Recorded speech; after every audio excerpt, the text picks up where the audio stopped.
Pinalaki ko ang dalawang magkapatid na ito simula pa noong bata pa sila. Ang isa ay lumaki bilang isang malamig at parang sundalong bulaklak, at ang isa naman ay naging isang matamis at nakapag-aral sa unibersidad. Gayunpaman, pumayag akong alagaan sila sa loob ng 5 taon bilang pasasalamat, at ngayon ay 5 araw na lang ang natitira bago ang huling araw, at mawawala na ako. Sa sandaling iyon, sinampal ako ni Lincoln ng napakalakas kaya nauntog ako sa pader. Lucenzo. Ikaw, kanaya, nang ahas ka bang palayasin si brother yan sa bahay habang hindi kami ng kapatid ko ay abala sa pagpapasagasa sa kanya ng kotse? Nilunok ko ang lasa ng dugo sa aking lalamunan at tumingin kay Lino, na nakaupo sa gilid ng kama, sinasabing, hindi ko siya pinalayas, si Kananin mismo. Bakit ka ba nagiging malupit sa iyong bayaw? Mag-ingat ka, baka pag-alitan ka ng iyong kapatid. Mabilis na bumalik si Lino sa gilid ng kama upang ipakita ang katapatan. Brother yan, huwag kang magkamali ng intindi. Ang tanging lalaking mahal ng aking kapatid ay ikaw. Tungkol naman kay Lucenzo, isa lamang siyang katulong na iniwan sa amin ng aking ina, hindi ba, ate?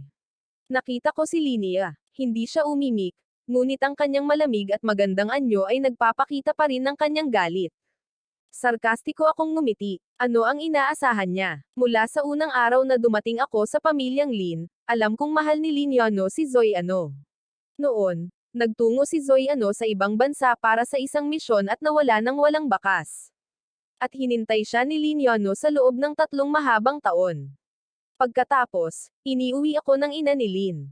Sa loob ng 5 taon na ito, ginawa ko ang aking makakaya upang pangalagaan ang pang-araw-araw na buhay ng magkapatid na Lin. Hindi ko lang pinalaki si Lin Kanin hanggang sa siya ay 18, kundi tinulungan ko rin si Lin Yono na makabangon mula sa anino ng pag-alis ni Zoe Ano, at unti-unting umakyat sa aking kasalukuyang posisyon bilang tinyente. Sa ika-4 na taon pagkatapos kong dumating sa pamilyang Lin, inamin sa akin ni Lino ang kanyang pag-ibig. Nagkaroon kami ng isang simpleng kasal, ngunit hindi pa rin namin nerehistro ang kasal. Sa tuwing babanggitin ko ito, naiinip na sumasagot si Lin Yono, hindi pa naaaprubahan ang mga papeles. Huwag mo akong pilitin. Pero alam kong hindi pa siya naghain ng proposal sa kasal. Noong araw na tinanggap ang proposal ko, naulising ng husto si Lini Ano. Niyakap niya ako at sumigaw, "Zo Anso, pasensya na." Kahit si Lin Yono ay umiyak para sa mga mare buong gabi. Biglang pinutol ni Lin Yono ang aking iniisip. Sabi ko na sa iyo, hanggat mag-iingat ka, mananatili kang kamag-anak ng isang tinyente. Pero bakit mo kailangang guluhin si Lin Kanin kung may mangyari sa kanya? Sulit ba ang buhay mo? Tama, walang kwenta ang buhay mo. Sino ang gugustuhin nito? Hindi ako natinag. Nakaramdam si Lin Yono ng paninikip sa kanyang dibdib. Umuwi ka na at linisin ang pangunahing kwarto. Kapag nakalabas na ng ospital si Lin Yono, mananatili siya sa bahay natin hanggang sa gumaling siya. Hindi ka tatutol, di ba? Huwag mong isipin na dahil lang sa nagkaroon ka ng kasalan ay pagmamayari mo na ang pamilya Lin. Huwag mong kalimutan na bahay iyon ng kapatid ko. May mga nakatalagang tirahan si Lin Yono sa barracks at sa lumang bahay ni Lin. Mayroon lamang itong 2 kwarto at isang kamalig. Gusto nilang manatili si Zo Anso sa pangunahing bahay. Maaari na akong lumipat sa kamalig. Ibinaba ko ang aking tingin, panatag ang aking puso. Wala akong pakialam kung tumira ako roon. Wala akong tutol. Total, 5 araw lang naman akong titira. Anong 5 araw? Si Lino, sa likuran ko, ay sumigaw ng babala. Huwag kang gagawa ng anumang panlilinlang para magalit si Jan, kung hindi ay babawiin ko ang alok ng kasal. Nang makita ang bahagyang pagyuko ng aking likod, nagpakawala siya ng isang pangungutya na tawa.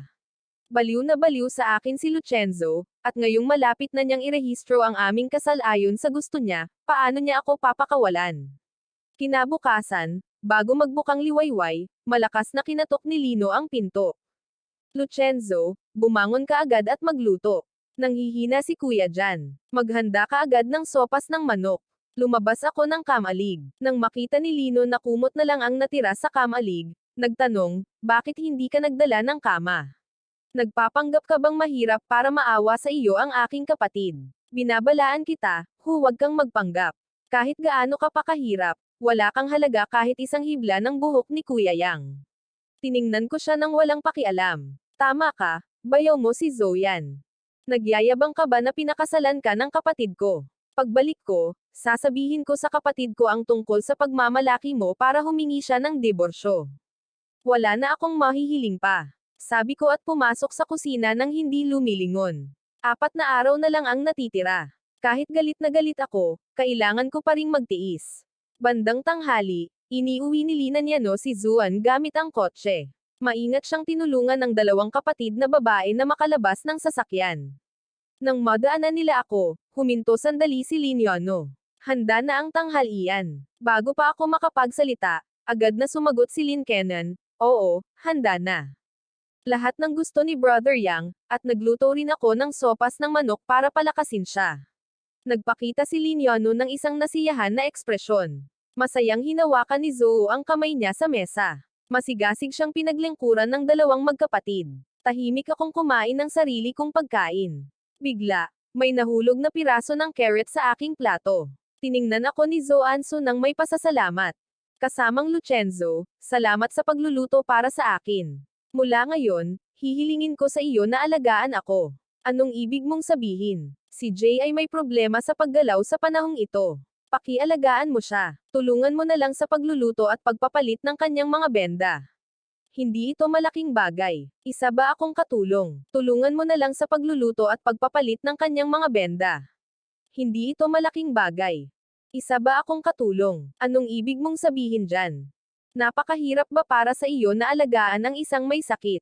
Kung hindi ka pinauwi ng aking ina noon, hindi mo malalaman kung saan ka ipinagbili ngayon. Kanin. Nag-aatubili si Lin na itinikom ang kanyang bibig. Humarap sa akin si Lino. Hindi kita tinatanong, sinasabi ko sa iyo. Naiintindihan mo ba? Huwag mong ilagay si kasamang Lucenzo sa mahirap na sitwasyon. Kaya ko naman ang sarili ko. Ayos lang yan. May karanasan siya sa pag-aalaga ng iba. Hindi mo kailangang maging hindi komportable. Lucenzo, kumuha ka ng sopas para kay Yanso. Pumasok ako sa kusina at kumuha ng sopas. Salamat, kasamang Lucenzo. Inilahad ni Zoanso ang kamay niya para kunin ito, pero sa isang iglap, napasigaw siya sa gulat. Tumalsik din ng gininto ang sopas sa kamay niya. Kasamang Lucenzo, ano ang nagawa kong mali? Bakit mo ako binato ng sopas? Agad na pinalibutan ni Nalino at Lin si Zuyano, habang malungkot na hinahaplos ang mga pulang marka sa kamay niya. Kanyu, mabuti pang huwag na lang akong tumuloy sa bahay mo. Mainit na sopas na ngayon. Sa susunod, lason na. Natatakot ako. Nag-aalab ang galit ng 2 magkapatid. Nakakatawa lang para sa akin. Hindi ako magbibigay ng anumang paliwanag. Gayunpaman, kahit ano pa ang sabihin ko, hindi nila ako paniniwalaan. Sa kanilang mga puso, iisa lang ang mahal nila. Mula simula hanggang katapusan. Lucenzo, lagi mong tinitingnan si Janso nang may sama ng loob at gumagamit ng lahat ng uri ng panlilinlang para saktan siya. Dadalhin kita sa istasyon ng pulis. Masama ka. Hindi ko akalain na ang selos ay maaaring magtulak sa iyo na gumawa ng isang bagay na ganito kasama. Mali ako na tiniis ang matinding sakit sa aking mga binti. Matigas ang ulo kong itinaas ang aking ulo para tingnan siya sa mga mata. Itinaas ni Linkanin ang kanyang paa ng diretso at sinipa ako sa tuhod. Kaya magpakatatag ka. Kung may mangyari kay Janso, hindi kita patatawarin. Tumama ang aking mga tuhod sa mga nagkalat na piraso ng porselana. Sumara ng malakas ang pinto at bumagsak ang aking halos hindi matatag na katawan sa sahig. Napuno ng masangsang na amoy ng disinfectant ang aking mga butas ng ilong. Iminulat ko ang aking mga mata at nakita ang purong puti. Patay na ako, kasama. Tama. Marami siyang nawalang dugo. Kung nakarating ako pagkalipas ng 1 oras, patay na sana ako. Blanko ang isip ko. Sino ang nagdala sa akin dito? Bukod sa kapatid ko, sino pa kaya iyon? Ang sarkastiko na boses ni Linan ay nagmula sa pasukan. Nakita ko sina Lino at Shenzoan na nakatayo sa pintuan. Nakahanap si Linan ng dahilan para tumakas. Tiningnan ko siya ng may paghihinala. Ano pa ba ang gusto mong gawin, Lucenzo? Nagkukunwari ka pang ang patay ka para lang hindi aminin ang pagkakamali mo. Kumunat ang noo ko at inikat ang ulo ko para maiwasan ang kamay niya. Hindi ko alam ang pinagsasabi mo. Hindi mo ba alam, halos mapuno ng dugo ang buong kwarto. Sa sobrang takot ni Ju ay nanghina ang mga binti niya. Isa pa, Nilunok niya ang mga salita niya at ayaw niyang sabihin sa akin ang takot at kawalan ng pag-asa na nararamdaman niya nang makita akong hindi gumagalaw. Sa wakas ay gumanti ako, pero binawi ko ang kamay ko nang walang iniwang bakas. Bukas, kapag naka-discharge ka na, sasama ka sa akin sa gusali ng military garrison. Sa ganoong paraan, hindi mo makikita si Janso at wala ka nang makukuhang ibang ideya. Hindi na kailangan. Ayokong abalahin ka. Tungkol naman kay Zhou Yanggo, sabihin mo sa kanya na maghintay pa ng 3 araw. Huwag mo na akong hanapin. Paano mo nalaman na maaaprobahan ang aplikasyon namin sa kasal sa loob ng 3 araw? Sa huli, ibinalik nila ako sa apartment ng garrison. Nang makita ko ang litrato ni Lin Qianyu at Zhou, natigilan ako. Lucenzo, anong tinitingnan mo? Nang lumapit si Lin Yu at nakita ang litrato, bahagyang kumunot ang noo niya, kinuha ito, at palihim na ikinulong sa isang drawer. Hindi na ako tumingin pa. Sa guest room ako matutulog. Anong guest room? Malaki ang kama ng kwarto ko. Hindi pa ba sapat yan para sayo? Bumalik na si Zuan. Hindi ito bagay. Lucenzo, hindi ka ba pwedeng maging matino ng kaunti?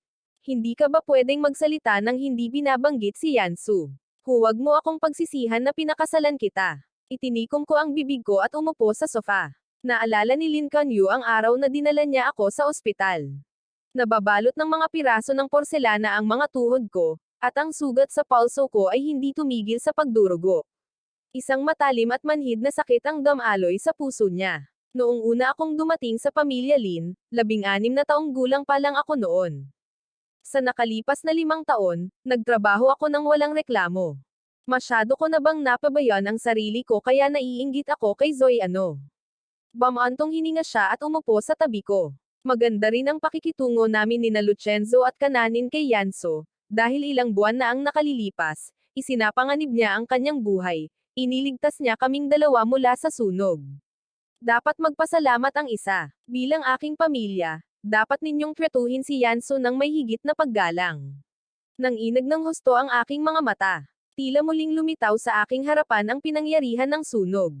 Noon, nakalib si Lino at dinala niya si Lin Kanin sa isang hotel upang salubungin si Zoe ano. Lumabas na nasunog ang kusina, kaya nakulong silang tatlo sa pribadong silid. Pagdating ko, umaabot na sa langit ang apoy. Ang mga bumbero ay mayroon lamang oras upang iligtas si Zoe ano. Sina Lino at Lin ay nakulong pa rin sa apoy, nasa panganib na mortal. Hindi ko na ito masyadong matandaan. Sa gitna ng matinding lamig, binuhusan niya ng isang balde ng tubig na yelo ang kanyang ulo at inihagis ang sarili sa apoy. Halos hindi niya nagawang hilahin palabas ang dalawang walang malay na babae, habang ako, na may sugat sa likod at dahil sa sobrang paglanghap ng usok, ay nakoma at gumugol ng 3 araw at 3 gabi sa ospital bago magising. Pero pag-uwi ko, wala talagang maalala sina Lina Niano at Lin na ako ang nagligtas sa kanya. Nagpasalamat lang sila kay Zoe Anso para sa pagsadyap nila. Pagkatapos, hindi ko alam kung anong mga panlilin lang ang ginamit ni Zoe ano, pero nakahanap siya ng ilang mamamahayag para interviewin siya tungkol sa kanyang nararamdaman pagkatapos ng pagsadyap. Lalo nitong nakumbinsi sina Lin Ano at Ling Qianin na isa akong tuso at walang prinsipyong tao. Noon ko napagtanto na kahit anong gawin ko para sa kanila, hindi nila ito maaalala, lalo na't hindi nila ako maaalala kahit kaunting pagmamahal. Kung ganoon, bakit mo ilalagay ang sarili ko sa kahihiyan? Total, iniligtas ko lang naman siya dahil sa kontrata. Sige, nagsasalita siya, hinawakan niya ang kamay ko at sinabing, Lucenzo, kapag nakuha na natin ang sertipiko ng kasal sa loob ng 2 araw, kukuha tayo ng mga litrato sa kasal natin. Hindi ba't mahilig ka sa mga terno dati? Saka kita pipiliin. Pinagmasdan ko ang kanyang matalik na mga kilos at nakaramdam lang ako ng pagkasuklam. Ikaw na ang bahala, gawin mo ang gusto mo. Hindi ako pupunta sa photo studio sa loob ng 2 araw. Sa labas ng sala, mabilis na dumaan ang anino ni Zoyan, isang labis na makasariling masamang hangarin ang nagliliyab sa kanyang mga mata. Pumunta siya sa istasyon ng pulis at tinapos ang mga papeles para makabili ng sulfuric acid. Nang mahawakan niya ang maliit na bote ng walang kulay na likido, ngumiti si Zoe Anso ng may masamang kutob. Lucenzo, kapag pinaganda ko ang mukha mo, titingnan ko kung ano ang gagamitin mo para akitin ako. Sino yan? Tumangala ang pulis na nagpo-process ng mga papeles sa babae. Mabilis siyang tumayo at sumaludo. Mga commander, kamag-anak ni Teniente Lini ano yan? Mula sa Southwest Military District, si kasamang Zoanso. Siniko siya ng isang kasamahan sa tabi niya. Huwag kayong magsalita ng walang kabuluhan. Ang kamag-anak ni Teniente Lin ay si kasamang Lucenzo. Sino? Lucenzo. Kung hindi kayo naniniwala, hepe. Kukunin ko ang mga file para makita ninyo. Ilang sandali pa, dumating ang isang sobrang craft paper sa kanyang mesa. Mahigpit niyang hinawakan ang mga pahina, paulit-ulit na hinanap ang mukha ko, at sa wakas, hindi maitago ang kanyang tuwa, mabilis na naglakad pabalik sa opisina at nag-dial ng isang numero. Kumusta? Maaari ko ba kayong i-connect sa National Security Bureau? Opisina ni Direktor Lu. Isang seryosong boses ang narinig. Bankin. May balita tungkol sa especially iya, ang iyong bankin. Nanginginig sa emosyon ang kanyang kamay na nakahawak sa receiver. Tiyo, pagkatapos ng maraming taon, natagpuan na natin si Lucenzo. Muling nagkumpirma ang lalaki sa kabilang linya, sa pagitan ng gulat at labis na tuwa. Bankin, sigurado ka bang si Lucenzo ang anak ko? Tinitigan ng iyong bankin ang litrato sa file. Sigurado ako, hindi ko malilimutan ang mukha niya. Puno ng emosyon ang boses ni Luke Inson. Mabuti, hindi kailanman banibigo ng Diyos ang mga nagtitiyaga. Nang taong iyon, ang nayo ng pamilyang Lu ay dumanas ng isang mapaminsalang baha na tumangay sa aking asawa at anak. Walang pagod akong naghanap sa loob ng 10 taon, at sa wakas ay natagpuan ko na siya. Salamat na lang. Pupunta ako para makipagkita sa iyo ngayon para maiuwi namin si Lucenzo ng magkasama. Kinabukasan, iniuwi ako ni Lino, na nakalib. Pagpasok ko, magulo ang sala, puno ng basura kung saan-saan. Nakatulog ng mahimbing si Lina Niano, at nang makita niya ako, bastos niya akong pinagsabihan. Sa wakas, nakabalik ka na. Maglinis ka na agad. Nakakadiri. Humarap ako para kunin ang wallis, pero pinigilan ako ni Linano. Ikaw ang may gawa nitong kalat. Linisin mo na lang. Hindi makapaniwalang tinitigan siya ni Lin kanin. Ate, nang makitang hindi siya nagbibiro, atubiling kinuha niya ang wallis. Pero hindi ko naman ito dinungisan. Narinig ko siya, pero hindi ko masyadong inisip at sinabi ko kay Lini ano na aakyat ako para kumuha ng kung ano. Nang araw na iyon, habang inaayos ang kwarto, nilalabas ko lang ang mga gamit pang araw-araw, pero ang pinakamahalagang bagay ay nakatago pa rin sa safe sa ilalim ng kama. Gayunpaman, nang mabuksan ko ang combination lock, wala na ang singsing na jadeite na itinatago ko roon. Nataranta ako at mabilis na hinanap ito sa kwarto. Natatakot akong baka naiwan ko ito sa ibang lugar, isang boses ang tumawag mula sa labas ng pinto. Kasamang Lucenzo, hinahanap mo ba ito? Lumingon ako at nakita ko si Zuan na nakasandal sa hambo ng pinto, nakataas ang mahabang daliri ng kanang kamay, ipinapakita ang isang matangkad na berdeng singsing na jadeite. Kumalabog ang puso ko. Zuyano, akin iyan. Ah, oo, wala sa singsing na ito ang pangalan mo. Bilang patunay na iyo ito, kahit anong makita ko ay akin. Bahagyang nanginag ang boses ko sa pag-aalala. So, kahit ano ay pwede mong hilingin, pero dapat mong ibalik ito. Gusto ko si Yano. Sige, gusto kong lumipat ka na sa bahay ng pamilya Lin at huwag nang magpakita pa sa harap ni Yano. Tanggap ko ang lahat. Maaari mo na bang ibalik sa akin ang singsing ngayon? Sige, nagbibiro lang ako. Ito na, nang akmang iaabot ko na sana ang kamay ko, isang berdeng anino ang bumagsak sa sahig. Sandali akong nawalan ng ekspresyon, at pagkalipas ng ilang segundo, tuluyan akong nilamon ng galit. Itinaas ko ang kamay ko at sinampal ng malakas si Zoyano. Natamba si Zo sa lupa, nakatitig sa akin ng may pagtataka at sumisigaw, bastos ka, ang lakas ng loob mong saktan ako. Hinawakan ko siya sa leeg at sinampal muli. Dumura ng dugo si Zo at nagsimulang umiyak sa takot. Sumugod si Linyano. Yanso, ayos ka lang ba? Binubiro lang ni Yo si kasamang Lucenzo. Hindi niya mismo nasalo ang singsing. At ngayon ay ibinubuhos niya ang kanyang galit sa akin. Kung ako ay may sira, paano ako mabubuhay? Tumakbo si Lin papunta sa akin, binigyan ako ng 2 malakas na sipa, at pagkatapos ay pinulot ang basag na singsing. Binubugbog mo si Brother Yanso dahil sa kalat na ito. Isa kang hamak. Naiintindihan ko na ngayon. Ibinigay ba ito sa iyo ng isa sa mga kasintahan mo? Namutla si Lino, kinuha ang singsing, at mabilis na lumapit sa akin. Sino ang nagbigay nito sa iyo? Sabihin mo na ngayon. Tinakpan ko ang aking dibdib, nakaramdam ng mga saksak sa aking puso. Nilunok ko ang dugo mula sa aking bibig at pinilit ang isang walang pakialam na ngiti. Hindi nila karapat-dapat malaman ang kanilang mga pangalan. Hamak ka. Lumalabas na kung mayroon kang ibang babae sa likod ng aking kapatid, papatayin kita. Galit at isang bahagyang maramdamang bahid ng sakit ang lumitaw sa mukha ni Linkanin.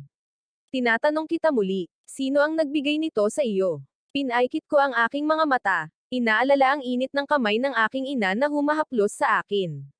Ang ating Lucenzo sa hinaharap ay dapat magpakasal sa isang mabuting babae at mamuhay ng maligaya magpakailanman. Sa ganoong paraan, magkakaroon ng kapayapaan ng isip si nanay. Isang luha ang tumulo sa aking pisngi, at nagsalita ako. Ako iyon. Kahit sino pa man iyon, mula ngayon, akin ka na lang. Lini ano. Sa sumunod na sandali, itinapon niya ang singsing na jade sa bintana. Akala ko nakita ko na itong nabasag. Nagpumiglas akong tumayo, tumakbo sa bintana, at sumigaw sa sakit. Natigilan sina Linyono at Lin, at agad na nalungkot ang kanilang mga mukha. Si Linanyo, na puno ng panghihinayang, ay inabot ako upang hawakan, ngunit ako, na malapit nang bumagsak ang emosyon, ay marahas na hinayla ang kanyang kamay. Huwag mo akong hawakan, Lino. Dahil tinanggihan siya ng ganito sa unang pagkakataon, nakaramdam siya ng sakit at kalungkutan sa kanyang puso. Pasensya na, Lucenzo.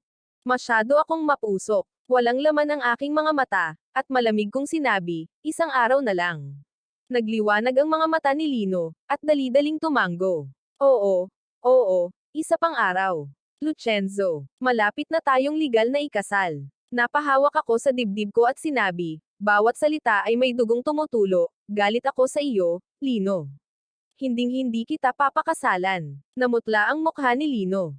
Ano, Lucenzo, naisumat na ang aplikasyon. Kahit gaano ka pakagalit, hindi mo masasabi yan. Napahawak ako sa tiyan ko at napapikit, malamig ang tono ng boses ko.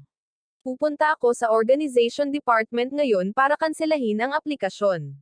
Nang makita ako ni Linkianin na desperado at nababagabag sa unang pagkakataon, hindi niya ako pinigilan. Si Linan, namumula ang mga mata, ay sinunggaban ako. Tumigil ka, Lucenzo. Kakanselahin mo ba talaga ang kasal nang hindi man lang lumilingon? Sagot ko, oo. Humigpit ang hawak ni Lino. Bakit? Kahit na aksidente kong natamba ang singsing ng nanay mo. Humingi na ako ng tawad. Sarkastiko akong tumawa. Humihingi ka ng tawad, Linyono. Ikaw mismo ang nagsabi, kung sapat na ang paghingi ng tawad, para saan pa ang mga pulis? Noong huling sinabi ni Zoanso na ninakaw ko ang kanyang brose, pinilit ako ni Chief Go ng seguridad na maglaba para sa iba para kumita ng pera at mabayaran ito. Sa gitna ng taglamig, ang aking mga kamay ay nakalubog sa nagyayelong tubig mula umaga hanggang gabi, at ang mga paltos ay namamaga ng mas malaki pa sa labanos. Hindi ko na ito matiis at nagmakaawa, pakiusap, Linyono, handa akong aminin ang aking pagkakamali at humingi ng tawad, ngunit binigyan niya lang ako ng malamig na titig. Kung sapat na ang paghingi ng tawad, para saan pa ang mga pulis ngayon? Ang boomerang na iyon ay tumama sa kanyang puso. Lumalabas na ang mga salita ay maaari ring tumagos sa dibdib, na nagpapaagos ng dugo ng walang tigil. Hindi kita bibitawan. Ang takot na mawala ako ay kumapit kay Linyono, at walang pag-aalinlangan, ikinulong niya ako sa kwarto. Ilang beses akong nagpumiglas sa pinto at pagkatapos ay isinara ito ng malakas. Palabasin mo ako. Lucenzo, magpahinga ka na. Kapag lumabas na ang sertipiko ng kasal bukas, malaya ka na. Kasabay nito, 3 pares ng yabag ang umatras. Dahan-dahan na akong nakasandal sa pinto. Pagsikat ng araw kinabukasan, umalis na si Linyono para sa kanyang shift, pumasok si Lin sa paaralan, at iniwan nila si Zoanso sa bahay para bantayan ako. Maingat na kinuha ni Zoanso ang sulfuric acid mula sa aparador at nagpakawala ng isang nakakatakot na tawa. Lucenzo, tapos na ang iyong masasayang panahon. Nagising ako sa tunog ng kandado, sa sobrang panghihina ay halos hindi ko makita ang nasa harap ko. Dahan-daang umupo si Zoe sa gilid ng kama. Kasamang Lucenzo. Hiniling sa akin niyo na alagaan kitang mabuti. Mayroon akong magandang bagay dito. Nakakagamot ito ng lahat ng sakit. Gusto mo bang subukan ito? Tumulo siya ng sulfuric acid. Ang kanyang mga salita ay tumutulo ng tukso. Inumin mo ito, gagaling ang iyong sugat. Makakatakas ka kay Lin ano.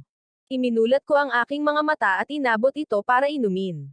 Sa timog kanlurang rehiyon ng militar, sinasanay ni Lin ano ang mga bagong recruit.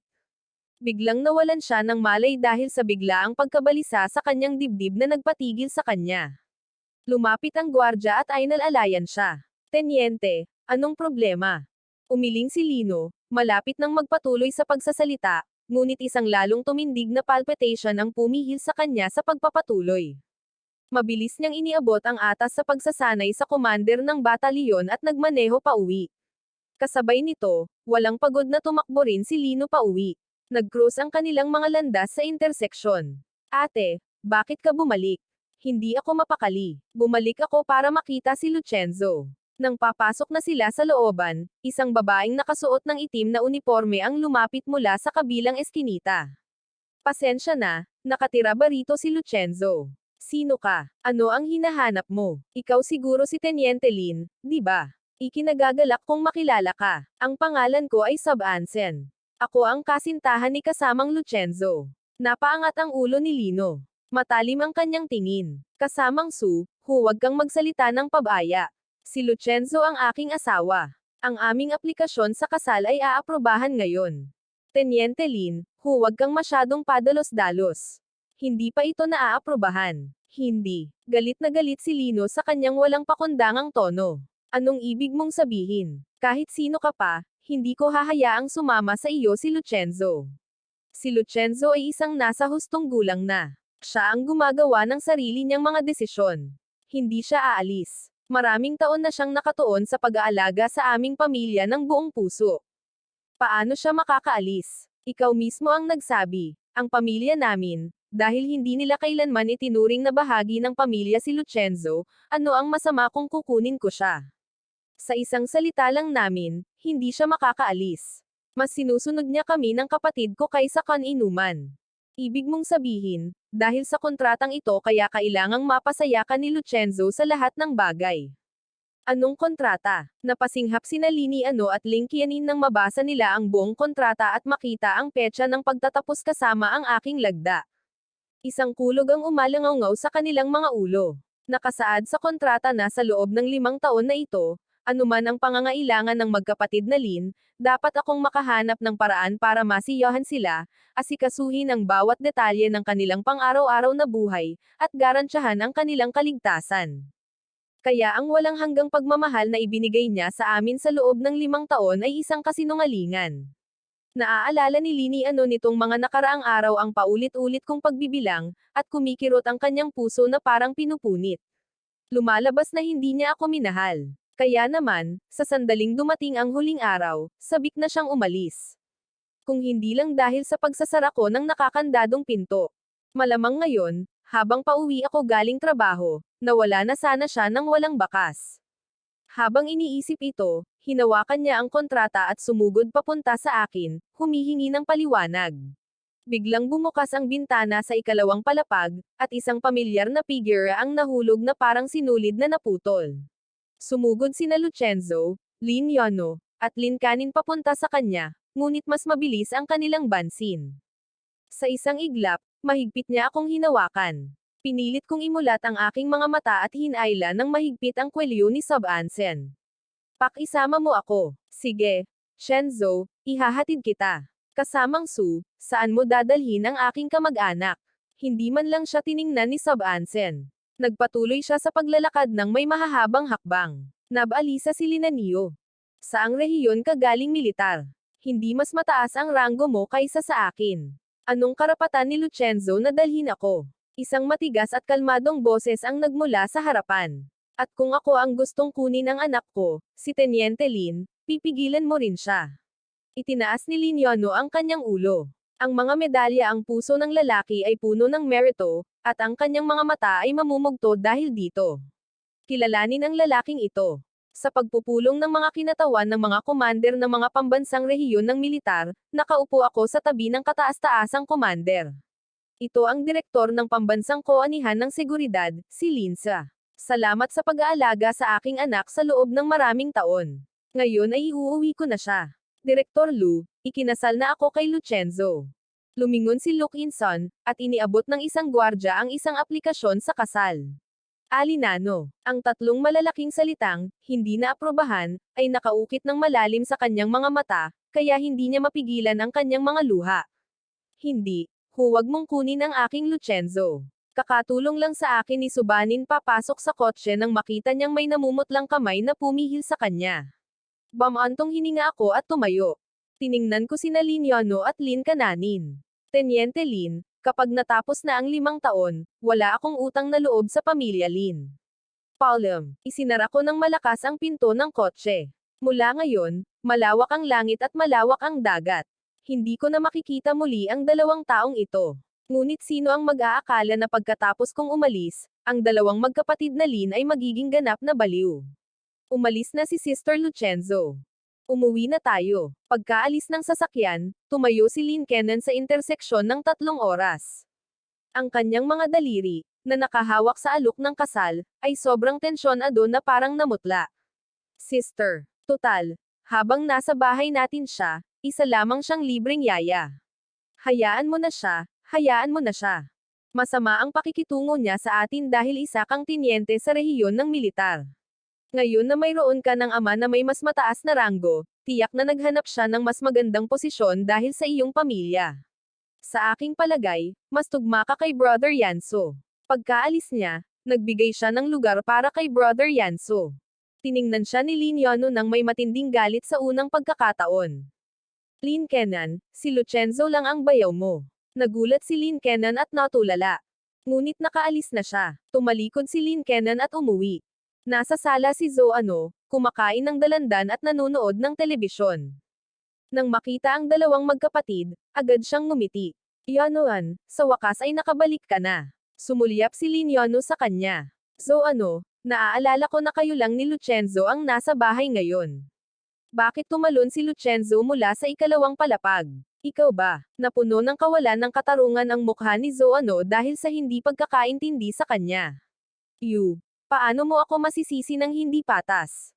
Naghanda ako ng tanghalian ngayon at gusto ko itong dalhin kay Lucenzo. Pero nang makita niyang bukas ang pinto, sinubukan niyang tumakas. Natatakot siyang kung aalis siya, malulungkot ka. Matagal akong nagmakaawa sa kanya, pero hindi ko akalain na sasamantalahin niya ang aking kapabayaan para itulak ako at tumalon palabas ng bintana. Habang sinasabi niya ito, ipinakita sa kanila ni Zoyanso ang sugat sa kanyang noo. Hindi ko siya mapigilan.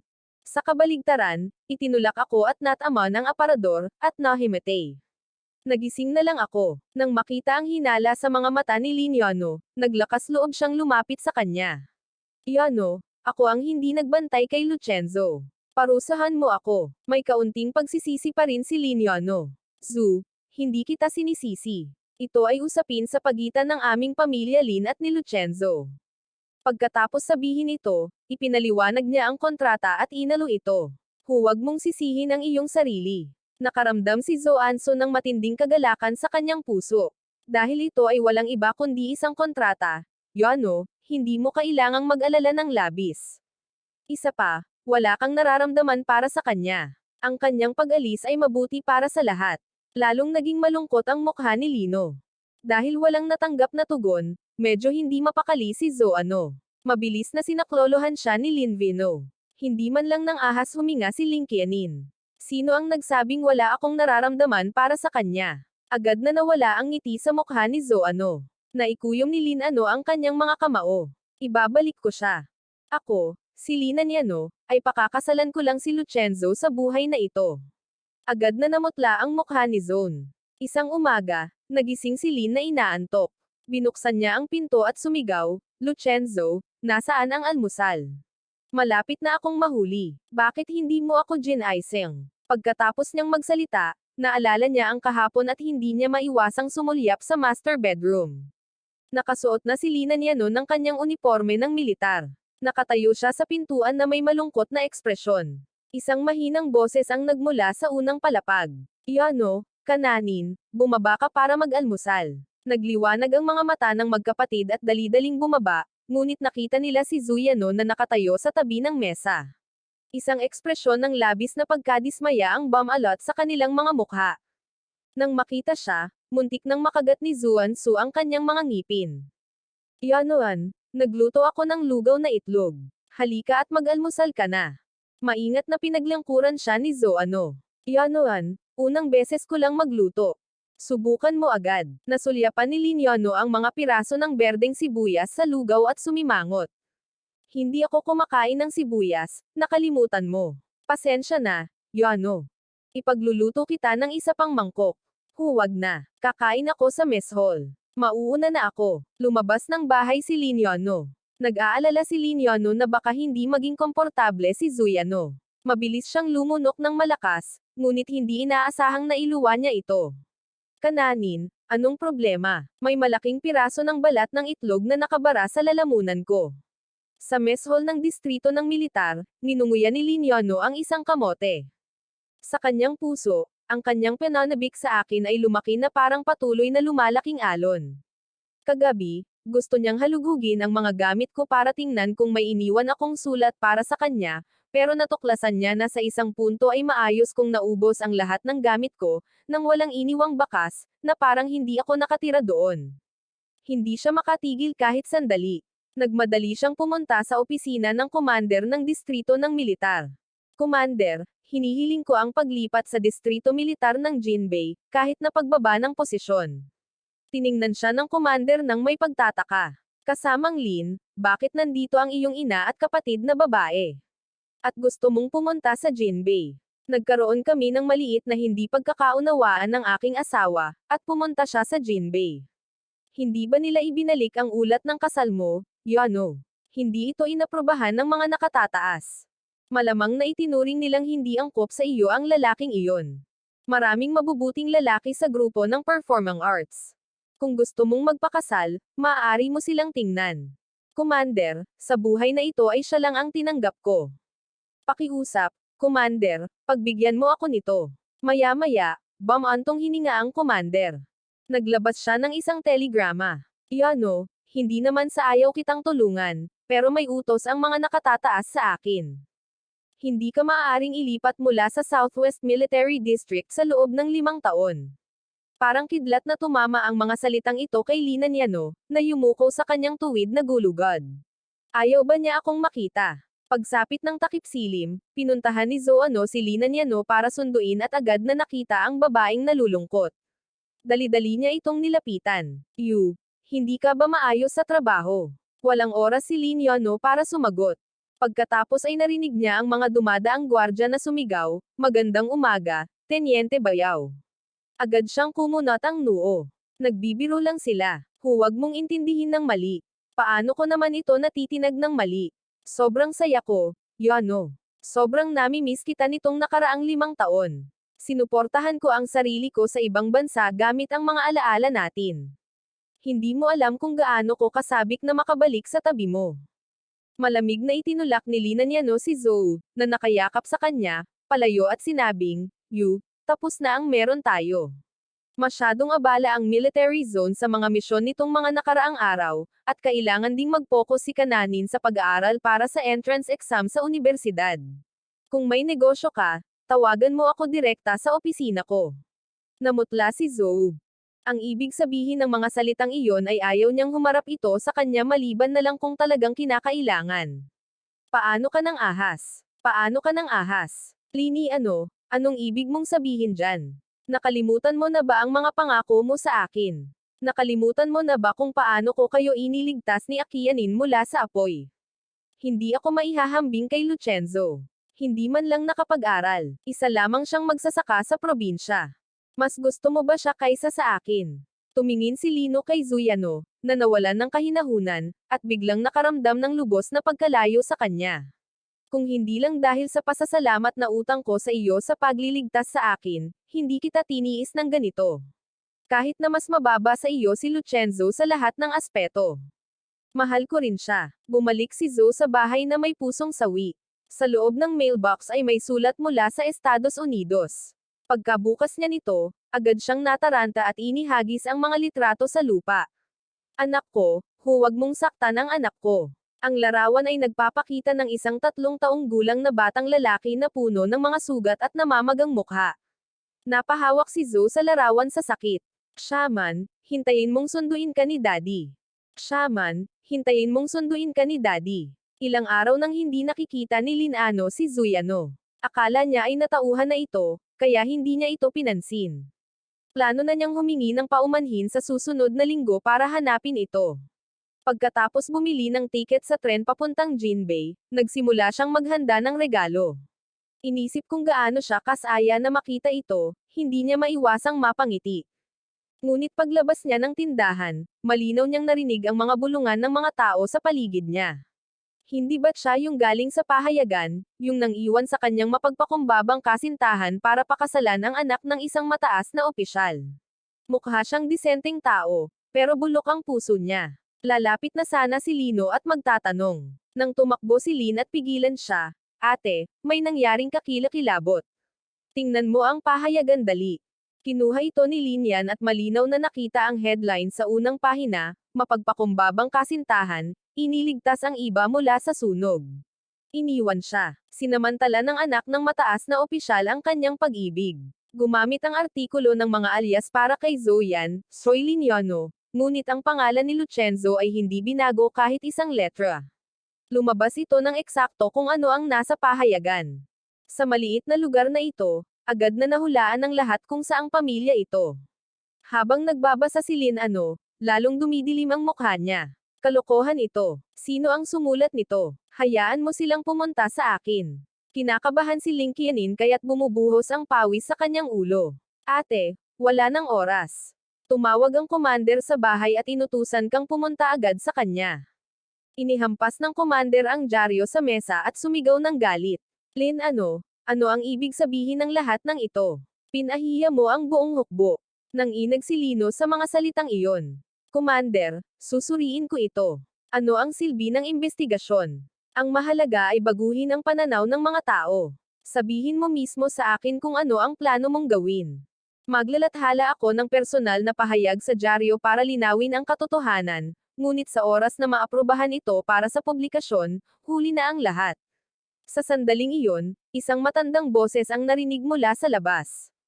Commander Yano, may ideya ako. Lumingon si Lin Yano upang tingnan si Zoano. Bigla siyang naging seryoso. Restricted Military Zone. Paano ka nakapasok, ate? Ako ang nagdala kay Brother Yanso, na siyang nagsabi sa akin ng nangyari. Labis akong nag-aalala para sa iyo. Sabihin mo sa akin, ano ang plano? Ang pakasalan ka. Sa sandaling magkaroon tayo ng kasal, malalaman ng lahat ang katotohanan. Imposible, Yano. Gusto ko lang tulungan kang malampasan ang krisis na ito. Ngayon, napakasama ng mga tsismis. At kung malaman ito ng organisasyon at akusahan kang may bawal na relasyon, nanatiling tahimik si Linian. Nagpatuloy si Zuan sa kanyang pag-atake. Tungkol naman kay Lucenzo, nasa Jinbei na siya ngayon. Sino ang makakakilala sa kanya roon para magchismis? Ang mahalaga ay maibalik ang iyong reputasyon. Sa tirahan ng mga Lunin Bay, may dala akong dyaryo at pumasok sa silid-aralan ng aking ama, ngunit natuklasan kong naroon din ang kanyang bangko. Shenzo, anong nangyayari? Sumulyap ako sa kanyang bangko at sinabing, wala, itay, ministro. Sige, Shenzo, tungkol ito sa dyaryo. Ibinaba ko ang aking tingin at tumango. Akala ko sa pag-alis sa pamilyang Lin, iiwan ako ni Lin Yano at Zo, ngunit hindi ko inaasahan na gagamit sila ng mga palihim na pamamaraan para suruan ako. Biglang naunawaan ng aking ama ang bagay na ito. Alam ko na ang tungkol dito, nalutas ko na ito. Ipinapaalam lang nila sa akin. Gusto mo bang marinig? Natigilan ako. Nalutas na, huwag kang mag-alala. Nahanap ko na ang reporter na naglathala ng artikulo. Inamin niya kung sino ang nasa likod nito at isang bagay din mula sa nakaraan. Tiningnan ko siya ng may pagtataka. Noon, para iligtas ang magkapatid na Lin, hindi ka nag-atubiling sumugod sa apoy, pero ninakaw ni Zuyano ang papuri sa iyo. Nanlaki ang mga mata ko sa hindi makapaniwala. Plano ni Zuyano ang lahat ng ito, hindi ba? Sa loob ng maraming taon, Labis kang nagdusa. Mahinahong sinabi ni Suban ang mga salitang iyon, ngunit nagpaluha ito sa akin. Nagsalita ako ng may labis na kahihiyan sa unang pagkakataon, ngunit walang sino man ang naniwala sa akin. Labis ang hinagpis ni na Ama at Banquin. Huwag kang mag-alala, Chenzo. Mula ngayon, sasamahan ka na ni Ama at Banquin. Hindi ka na nila hahayaang magdusa muli sa kawalan ng katarungan. Tungkol naman dyan Zoanso, nagpadala na ako ng isang tao para arestuhin siya. Agad na inayos ng hepe ng pulisya ang pagpapadala.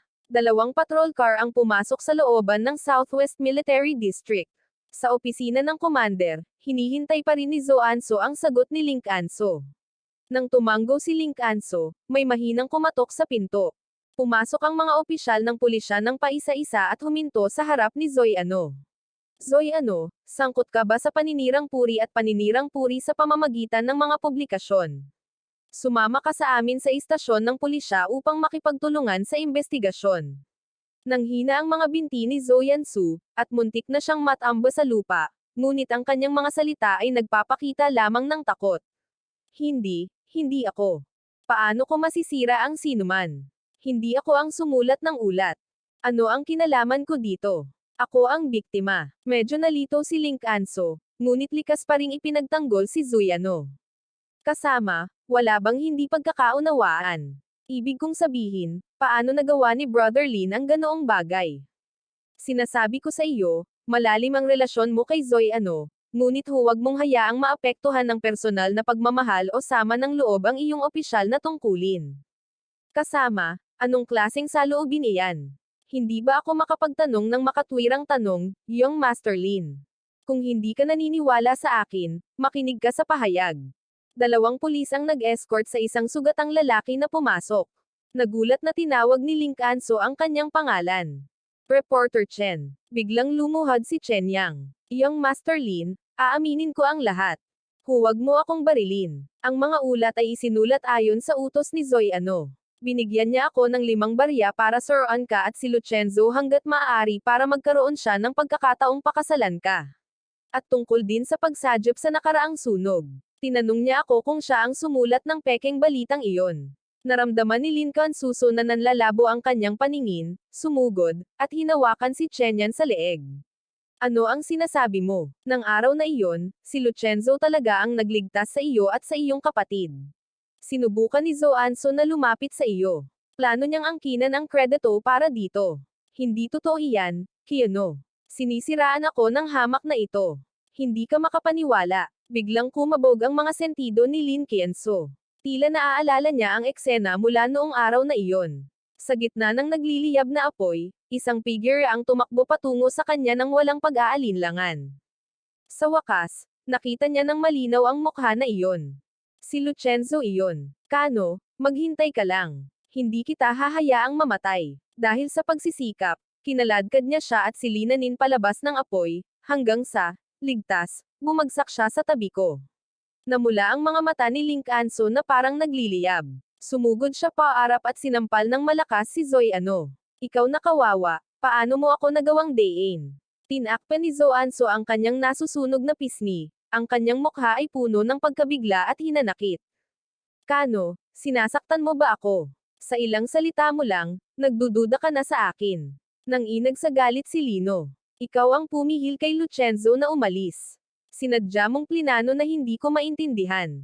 Kasalanan mo lahat iyon. Namumula rin ang mga mata ni Zoyano. Link Anso, kahit na pinaratangan ko siya, huwag mong kalimutan na ang pananakit kay Lucenzo ay isang bagay na kayo mismo ang may gawa. Ngayon ay hinuhugasan ninyo ang inyong mga kamay na parang walang nangyari. Kayo ang tunay na salarin. Nanigas si Link Anso. Oo, ang aming kawalan ng tiwala kay Chenzo, ang aming pagkabigong pahalagahan siya, ang nagtulak sa kanya na umalis ng may ganitong determinasyon. Lumingon si Lin Anso at nagmakaawa sa commander. Commander, hinihiling ko sa iyo na bigyan mo ako ng 1 linggong bakasyon. Gusto kong pumunta sa Jinbei City. Kailangan kong pumunta kay Chenzo ngayon din. Para sabihin sa kanya ng personal ang paghingi ng tawad at ang pagmamahal na utang ko sa kanya sa loob ng maraming taon. Paglabas ko ng library ng Jin University, nakasalubong ko ang kanyang bansin na papalapit sa akin. Magandang umaga, Ministro Su Chenzo. Pakitawag po ako sa aking pangalan. Tiningnan ko ang pinakamalapit kong kalaro noong bata pa ako, nalingid sa aking kaalaman, ay lumaki at naging balingkinitan at magandang pangangatawan. At ako, pagkatapos ng 5 taon ng pagkasira, ay lalong lumalayo sa kanya. Pinipigilan ko ang aking damdamin ng pagiging mababa, at mahina kong sinabi, hindi ito angkop. Tahimik kaming naglakad sa nyebe, nadaanan ang 2 taong nyebe. Hindi ko maiwasang tumigil. Nagtanong si Subanin, gusto mo bang maglaro? Instinctively, umiling ako. Sa nakalipas na 5 taon, palagi akong abala, napakaraming dapat asikasuhin sa loob at labas ng bahay ni Lin. Sa paglipas ng panahon, hindi ko na alam kung paano magsaya. Ngunit kahit na ganoon, nakita lamang ako ni Nalino at Lincanin na nakakabagot, walang magawa kundi ang mga gawaing bahay. Hindi mahalaga, mamaya kapag dumating si Direktor Lug, may sasabihin ako sa kanya. Huwag kang mag-alala. Pinainit ako ng init ng kanyang kamay, at maging ang kaibuturan ng aking puso ay nagsimulang uminit. Parang mga batang 8 taong gulang, pinunit namin ang mga butones ng aming mga Amerikana para magpakilig at tumawa ng malakas sa mga nakakatawang taong nyebe. Pag-uwi namin, kumain na ng hapunan ang aking ama. Nang makita kaming magulo, nagtanong siya, ninakawan ba kayo? Sumulyap ako sa kanyang bansin. Ngumiti ako at sinabing, Tay, gumawa ako ng taong nyebe kasama si Ministro S. Pinagsilbihan kami ng aking ama ng mainit na tsaa para main-aitan kami. Hindi man lang alam ng babaeng ito kung paano gumawa ng maspino pa kay Chenzo. Para pa rin silang mga hubad na bata. At hindi mo nabanggit na noong nakaraang taon, habang naglalaro ng snowball fights kasama ang mga batang sundalo, sumakit ang kanyang likod. Bansin. Nakita ni Suan na sapat na iyon. Tumingin siya sa akin at sinabing, sasama ka ba sa akin sa sinehan bukas? Tanong niya. Nagliwanag ang aking mga mata at marahan akong tumango. Sige. Kumain muna si Suan sa bahay ko bago umalis. Inihatid ko siya sa pinto. Palm, Bansin. Kita tayo bukas. Magandang panaginip, Chenzo. Napansin ng aking ama ang aming maliit na kilos. Nang isara ko ang pinto, nagmadali akong magtanong, Chenzo, ano ang tingin mo kay Bansin? Medyo nahihiya akong sumagot, napakabait niya. Tinapik ako ng aking ama sa balikat. Bamantong hininga siya. Sa loob ng maraming taon, hindi siya tumigil sa paghahanap sa iyo. Sa tuwing nagtatanong ang kanyang mga kasama sa hukbo tungkol sa kanya, sinasabi niyang mayroon na siyang puso. Nakikita ko iyon. Taos-puso si Bansin sa iyo. May kilig na damaloy sa aking puso. Napakabuting tao ng kanyang vanan. At nakalimutan ko na ba siya? Kinabukasan, maaga akong naghanda at hinintay siya sa pintuan. Lucenzo. Iniangat ko ang aking ulo. Hindi suot ni Subvan Sinoy ang kanyang uniforme, ang isang damit na pinares sa isang itim na Amerikana ay lalong nagpaganda sa kanya. Tiningnan ako ni Subanin ng mabuti. Ang gwapo mo ngayon. Bahagyang ngumiti ako. Unang beses ko lang manood ng sine, kaya naisip kong magbihis ng mas formal. Antonio, utang ko ang sinehan, sabi niya. Nag-init ang mukha ko, at lamambot ang tingin ko bago pa ako makapagsalita muli. Naputol ang boses ni Lincanin. Chenzo, sa wakas ay natagpuan na rin kita. Lumapit si Linaniyo ng may mahahabang hakbang, nakatingin sa akin ng may pagkamangha sa kanyang mga mata. Chenzo, ilang araw na mula nang huli kitang makita. Ang laki na ng pinagbago mo. Tahimik kong iniwasan ang nakaunat niyang kamay, nang walang imak. Si Linan, na nasaktan sa aking malamig na ugali, ay nagsabi, Chenzo, naparito ako para iuwi ka. Nababaliw na ba si Lincanin? Ito ang tunay na tahanan ni Chenzo. Tiningnan ni Linan ang aming magkahawak na mga kamay, nakakuyom ang kanyang mga kamao dahil sa selos. Kasamang Su, hindi dapat magdamagan ang mga lalaki at babae. Bitawan mo si Chenzo. Linianin, nasa bagong panahon na tayo ngayon. Huwag mong gamitin ang mga lumang ideya mo para pigilan ang normal na relasyon ni Chenzo. Tinapik ko ang kamay ni Sub-Anson at tumayo sa likuran niya. Nang makita akong kusang lumalapit, tuwang-tuwa si Liniano. Chenzo, alam kong hindi mo ako kayang iwan. Alam ko na ang kasamaan ni Zoe ano. Huwag kang mag-alala, tutulungan kitang makaganti. Nang marinig ang kanyang maangas na mga salita, tila katawa-tawa lang ang mga ito para sa akin. Sa puntong ito, sinisisi niya ang lahat kay Zoe Ano. Malinaw na hindi niya kinikilala ang sarili niyang pagkakamali. Lin Yonyo, malinaw ko nang sinabi sa iyo noong araw na iyon. Matagal na tayong tapos. Wala na akong kinalaman sa iyo. Huwag ka nang pumunta rito para guluhin ang buhay ko. Shenzo, alam kong mali ako. Hindi mo ba ako mabibigyan ng pagkakataong makipagkasundo? Mula ngayon, tretuhin kita ng maayos. Kung gusto mo, gagawa ako agad ng sertipiko ng kasal. Mula ngayon pataas. Mamahalin kita na parang sarili kong buhay, Lin Yonyo, wala akong pakialam sa kahit anong sabihin mo. Dalhin mo ito kay Zuyano. Shenzo, dahil hindi ka naman ganito dati. Tahimik ko siyang tiningnan.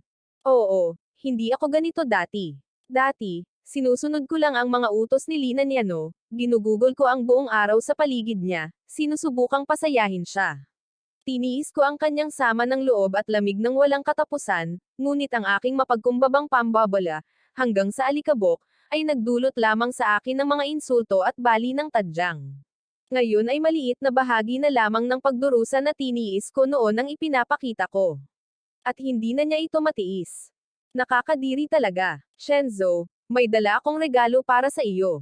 Tingnan mo kung magugustuhan mo, kung hindi, ihahatid kita para bumili ng isa pa. Kinakabahang inilabas ni Linus ang ilang kahon ng regalo. Ito ang damit na gusto mo, ang mga rosas na hindi mo maitanim, at ang mga chestnut cake na binibili mo noon sa bahay. May dismayadong ekspresyon, sabi ko, Lino, itong damit na ito ang una at tanging pagkakataon na isinama mo ako sa pamimili. Gusto kitang isama, pero nagastos mo lahat ng pera mo sa isang mamahaling coat para kay Zoe Ano. Nagtanim ako ng mga rosas dahil gusto mo ang mga ito, at nagustuhan mo lang ang mga rosas dahil gusto ito ni Zoe Ano. At panghuli, Lin Yonyo, sa loob ng 5 taon, hindi mo alam na allergic ako sa mga kastanyes. Naging nalilito ang ekspresyon ni Lin Yonyo. Allergic ka sa mga kastanyes. Bakit hindi mo sinabi sa akin? Sinabi ko na sa iyo noong araw na nag-propose ka, nahulog sa sahig ang kahon ng mga cake na iyon. Sayang naman. Pwede mo naman sanang kunin para kainin ni Lino. Parang kutsilyong tumagos sa puso ni Lin Yonyo ang mga salitang iyon. Allergic si Chenzo sa mga kastanyes, pero bumibili pa rin ako ng mga kastanyes na cake dahil gusto ito ni Linanio. Pasensya na. Wala na akong ibang sinabi. Binitiwan ko ang kamay ni Sub-Ansen at nilagpasan siya hanggang sa marating namin ang sinehan. Malungkot pa rin ang loob ko. Hinawakan ni Sub-Ansen ang kamay ko at inakay ako papunta sa mga upuan, at saka lang ako nakariyak. Anong pelikula ang papanoorin natin? Isang pelikulang detective mula sa ibang bansa tungkol sa kwento ng isang forensic scientist. Forensic scientist, nakaramdam ako ng kuryosidad at agad na inalis sa aking isipan ang ideya. Nagtuon ako sa panonood ng pelikula. Ang elegante at propesyonal na figure ng forensic scientist sa screen ay malalim na nakaukit sa aking puso. Bawat sinehan ay naaalala pa rin ang eksenang iyon. Mapaglarong tinanong ako ni Sub-Ansen, nahulog na ba ang loob mo sa propesyon ng forensic scientist? Tumango ako, kumikislap ang aking mga mata. Sa tingin ko ang trabahong ito ay napaka-espesyal at makabuluhan din. Sana maging isang forensic scientist ako. Ang bait mo, Shenzo. Sigurado akong kaya mo, pero hindi pa ako nakakapag-high school. Natatakot ako na wala akong kakayahan para mag-aral ng forensics. Huwag kang mag-alala, narito ako para sa iyo. Bago pa ako makapag-react, dinala ako ni Sub-Ansen sa istasyon ng pulisya ng Beijing. Isang veterano na forensic scientist, nang makita ang katatagan ng aking mga kamay habang nananahi at naggugupit, ay hindi napigilan ang pagpuri sa akin. Agad niya akong gustong tanggapin bilang kanyang huling disipulo. Gulat akong tumingin sa kanyang bansin, at matalim akong pinagmasdan ng veteranong forensic scientist. Anong problema, binata? Hindi ka ba pumapayag? Opo, guro, payag ako. Kahit wala akong alam ngayon, sisikapin kong matuto mula sa iyo. Kung gayon, pumunta ka bukas para simulan ang praktikal na pagsasanay. Paglabas ko ng istasyon ng pulis, pakiramdam ko ay nasa panaginip pa rin ako. Totoo ito. Nasa pelikula pa rin ba ako? Kurutin mo ang iyong sarili at tingnan kung nananaginip ka. Kaya kinurot ko ang aking sarili ng malakas at masayang sinabi, tama. Huwag kang mag-alala, si Direktor Lu ay isang matandang kaibigan ni Guro San. Matuto ka mula sa kanya sa iyong oras. Kung mayroon kang anumang mga problema, pumunta ka sa akin kahit kailan mo gusto. Sa pagtingin sa kanyang maselang mga mukha, nakaramdam ako ng matamis na emosyon sa aking dibdib. Salamat, Bansin. Noong mga bata pa tayo, sinabi kong aalagaan kita habang buhay. Ang pakiramdam na iyon ay hindi kailanman nagbago. Namula ang aking mga mata, at inilabas ko ang emosyong pinigilan ko sa loob ng maraming taon. Bansin, sobrang namimiss kita. Ako rin, Shenzo. Hindi na tayo magkakahiwalay muli. Sige, sige. Lumubog ang araw at muling sumikat ang takip silim. Hindi makapasok sa bilangguan ang napakagandang tanawin. Nagdala si Lin Qianin ng pagkain at damit kay Zuyano. Habang nakatingin sa payat na lalaking nasa harap niya, hindi niya maiwasang magtanong, bakit mo ginawa iyon? Sino ang nag-utos kay Lucenzo na pumalit sa akin? Nararapat lang sa kanya iyon. Bagamat nilapitan niya ang pamilya Lin ng may masamang intensyon, nang makitang may bagong kasama si Lin, labis siyang nagalit. Kung hindi dahil sa aking maling paghuhusga noon, nasaan kaya si Lucenzo? Hindi ako ang pumalit sa iyo. Ikaw ang unang umalis. Kuya Yanso, nagbago ka na. Hindi mo sana ginawa ang ganito noon. Hindi mo ako dapat pagsabihan. Nagtataka ako. Sinasabi mong kinamumuhian mo siya, pero bakit mo itinatago ang mga larawan niya sa kwarto mo? Namutla ang mukha ni Lincoln. Sabi ni Zoano, paano mo nalaman? Ano ang alam ko? Alam kong gising ka noong araw ng kasal mo at bilang hipag niya, nakipagtulungan ka sa akin para maghasik ng alitan sa pagitan ng kapatid mo at niya. Pagkalabas ng bilangguan, pinagpapawisan ng malamig si Lincoln. Tila umalangaw pa rin sa kanyang mga tainga ang nalilitong boses ni Zoano. Kananin, pareho tayo ng layunin. Makipagtulungan ka sa akin. Gusto mo ba, kapag natapos na ang lahat ng ito, magiging iyo na si Lucenzo? Sa unang araw ng trabaho, walang mga kaso. Binigyan ako ni Master San ng ilang libro. Kulay abo na at mahirap intindihin ang medisina, at mas komplikado pa ang kaalaman sa forensic. Akala niya hindi ako tatagal ng 1 oras, ngunit sa hindi inaasahan, nagawa kong mag-aral ng tahimik buong umaga. Pinuno ko ng mga tala ang isang buong notebook. Nang tanghali, dumating si Sub-Ansen para dalhan ako ng tanghalian, at saka ko lang inilapag ang libro ko ng may pag-aatubili. Inilagay ni Sub-Ansen ang bawat plato ng pagkain sa mesa. Ginawa ko ang paborito mong matamis at maasim na tadyang noong bata ka pa. Subukan mo at tingnan mo kung masarap. May inaasam na ekspresyon, kinuha ko ang mga chopstick. Mukhang masarap ang mga ito. Pagbalik sa bahay ng pamilyang Lin, lagi kong inuuna ang mga gusto ni Linyano at Linan. Walang may pakialam kung mahilig akong kumain. Kung gusto mo sila, dadalan kita ng pagkain araw-araw. Pagkataas ko pa lang ng aking mga chopstick, isang batang pulis ang sumugod. Kasamang Lu, may tao sa pintuan ng istasyon na nagsasabing dadalan kanila ng tanghalian. Nagpalitan kami ni Suansin ng nalilitong tingin. Gayunpaman, lumabas pa rin kami. Nakatayo si Lin Chenzo sa pintuan. Nabalitaan kong nagsimula ka ng magtrabaho. Dinalhan kita ng tanghalian mo. Kumunat ang noo ko sa unang pagkakataon. Pakiramdam ko ay hindi makatwiran si Linanin. Hindi na kailangan. Kumain na ako ng tanghalian. Tinitigan ni Lin Qianin si Suansin nang may halatang puot sa kanyang mga mata. Kasamang Suansin, pinahahalagahan ko ang pag-aalaga mo kay Chenzo, pero sa susunod, huwag ka nang makialam sa mga usaping pampamilya sa pagitan namin ni Chenzo. Lincoln, may hindi lang tayo pagkakaunawaan. Mabilis na putol ni Lincoln sa kanya. Alam ko na ang buong katotohanan ngayon, Chenzo. Ang 5 taon na pagsasama natin, hindi ba't totoo ang mga ito? Ramdam ko ang kabaitan at atensyon mo sa akin. Hindi ako naniniwalang wala kang nararamdaman para sa akin. Tiningnan ko ang mayabang na babae sa harap ko at malamig na sinabi, inaamin ko. Dati may pag-asa ako sa iyo. Nakaramdam si Lin ng kislap ng emosyon. Alam ko, Chenzo. Pinutol ko na ang lahat ng ugnayan ko kay Zoanso. Hindi ko nahahayaang magpakita pa siya sa harap mo o magdulot ng anumang gulo sa bahay natin. Umuwi ka na kasama ko, Chenzo. Bibigyan kita ng isang engranding kasal. Nagkamali ka. Hindi kita minahal. Ang maliit na pag-asang iyon ay naglaho sa bawat pagpili mo tungkol kay Zoanso. Ang mga mata ni Lin Qianin ay puno ng pagmamakaawa at sakit. Chenzo, Huwag kang magsalita ng mga bagay na pagsisisihan mo. Wala na akong nararamdaman para kay Zoanso. Gusto kita. Alam din ni Kenan na mali siya. Gusto niyang humingi ng tawad sa iyo ng personal. Sobrang miss ka na namin. Namimiss nila ako. Namimiss nila ako, o sa halip, ang aking pangangalaga at ang aking walang pasubaling pagpapasakop. Ang kulang sa kanila ay hindi ako, kundi isang masunerang lingkod at isang asong bantay. Isang malamig na hangin ang tumagos sa puso ni Linanin, dahilan para mawalan siya ng hininga. Hindi naman ganoon. Lamambot ang mga mata ko. Linkianin, nagpapasalamat ako kay Tia Lin sa pagtulong sa akin noon.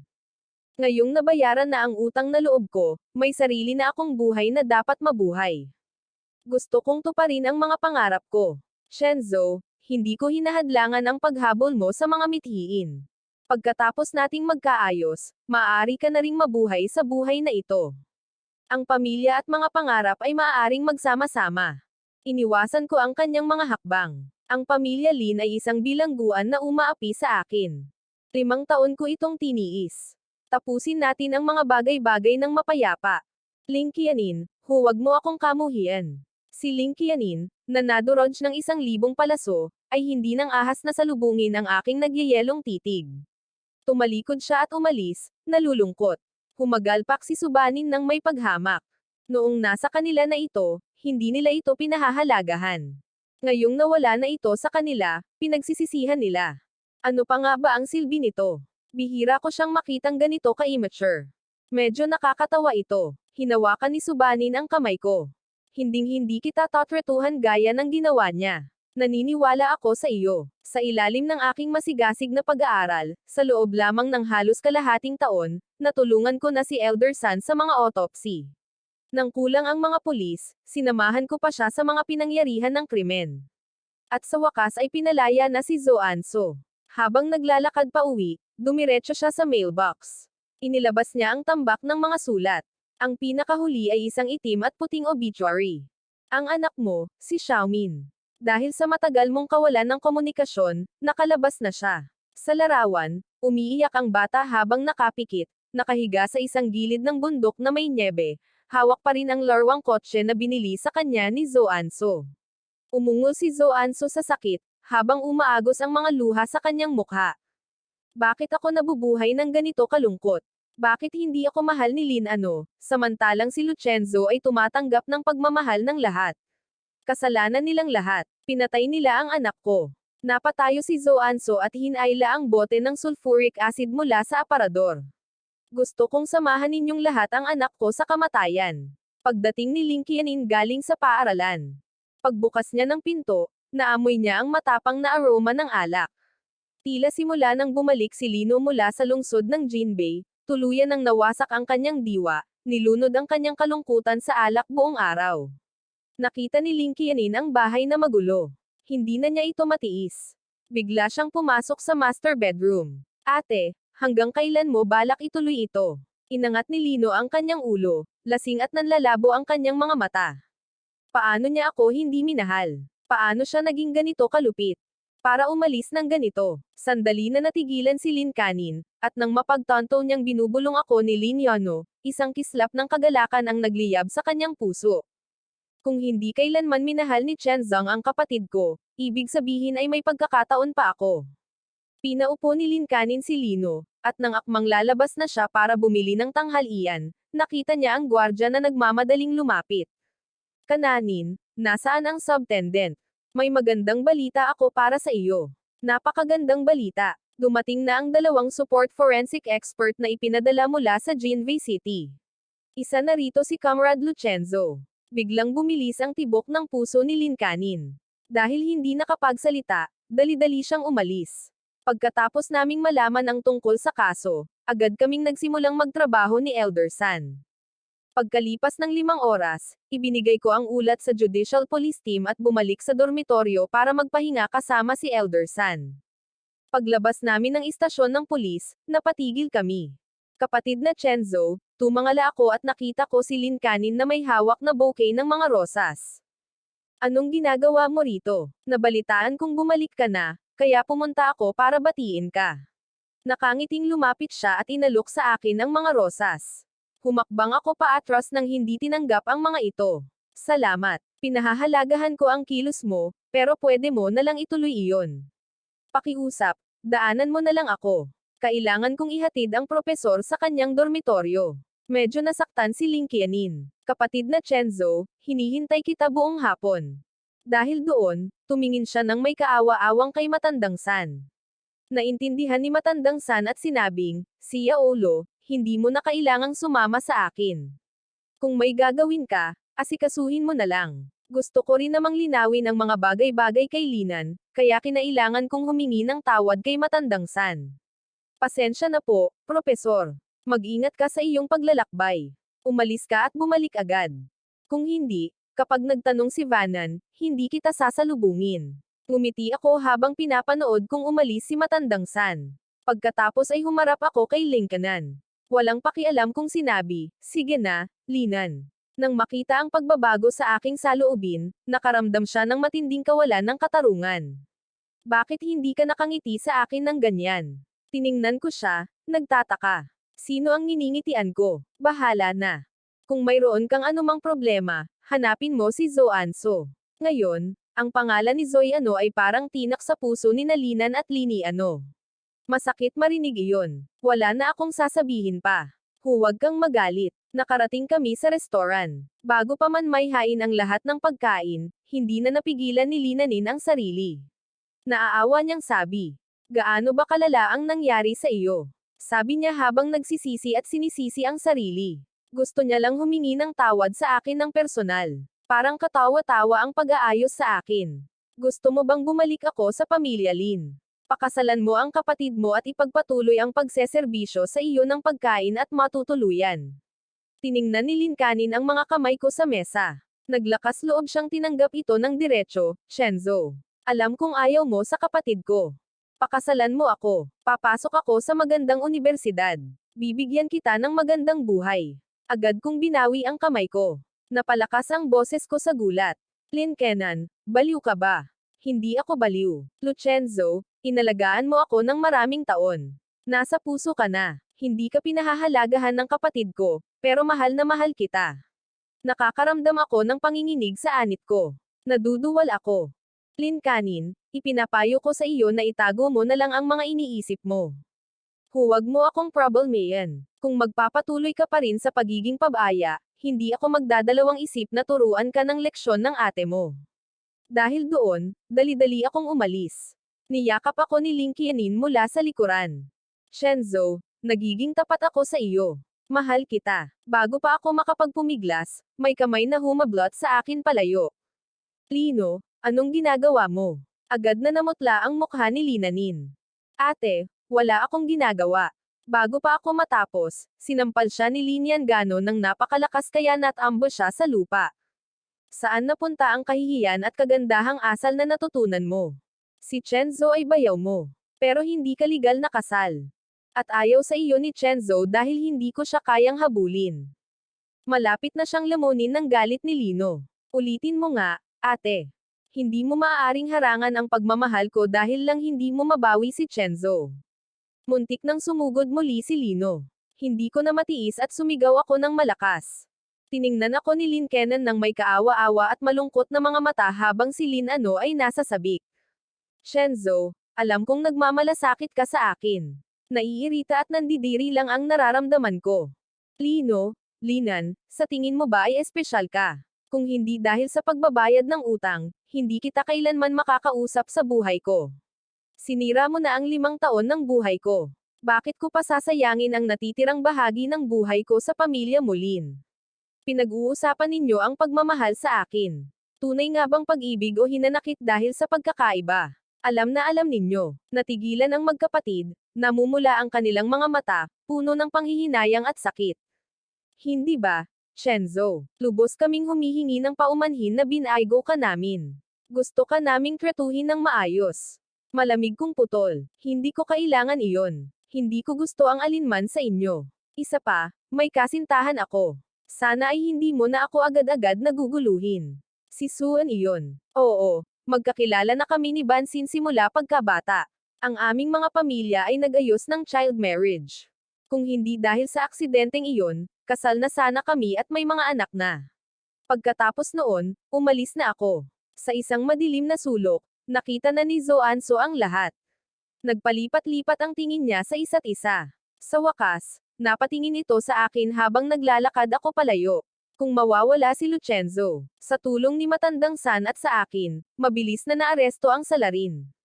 Bilang pasasalamat, nagpareserba ang amo ng pribadong silid. Nagtoast at nagtoast pa. Uminom ako ng ilang inumin, tumayo, at lumabas sa pasukan ng restoran para makalanghap ng sariwang hangin. Hindi inaasahan, nakasalubong ko ulit sina Lino at Linkianin. Kung patuloy mo akong susundan, tatawag ako ng pulis. Shenzo, ayaw ka naming abalahin, gusto ka lang naming bantayan mula sa malayo, protektahan ka. Ang presensya mo ang pinakamalaking panganib sa akin. Lahat ng pinsalang natamo ko sa buhay na ito ay dulot mo. Sabay nilang naalala ang ginawa nila sa akin. Tatalikod na sana ako para bumalik nang makarinig ako ng mga yabag na tumatakbo papunta sa akin. Si Zuyano, ang mukha ay nakayuko na parang baliw, ay may hawak na isang bagay at sumugod sa akin. Sabay na sumugod sina Lina Niano at Lin Kananin. Shenzo, mag-ingat ka, mamamatay ang lahat. Isang bote ng hindi kilalang likido ang muntik ng ice spray sa akin. Sa sandaling iyon, isang putok ng baril ang umalangaw-ngaw. Isang butas na dumudugo ang lumitaw sa siko ni Zoyano. Napasigaw siya sa sakit. May natapon na likido mula sa bote sa kanya. Dahil sa matinding sakit ay natambo siya. Masakit, Juno. Iligtas mo ako. Nagmamadaling lumabas sina Old San at ang mga opisyal mula sa istasyon. Ito ay sulfuric acid. Dalhin mo siya sa ospital agad, kung hindi ay mamamatay siya. Nanigas ako sa takot hanggang sa sumugod si Suan at inihagis ang sarili sa aking mga bisig, at binuhay ako. Bansin, gusto niya akong patayin.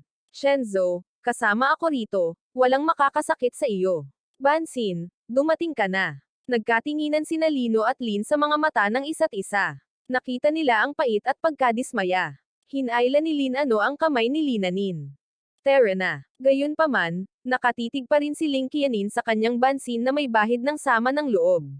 Nakaligtas si Zoanso dahil sa agarang atens yung medikal. Nasira ang kanyang mukha dahil sa pagkakadikit sa sulfuric acid.